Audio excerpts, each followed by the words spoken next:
taking a look at this 2021 RXTX and a very sloppy induction kit that was made onto the ski.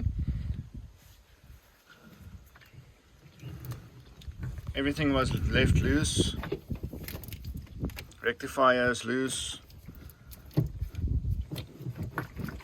So we're preparing the ski so that we can do a proper induction kit and get going again. Okay, finding the boost leak. So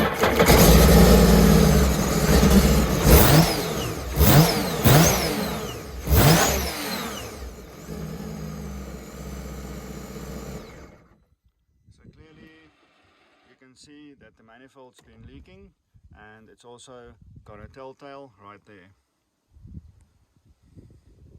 Time to replace the intake manifold.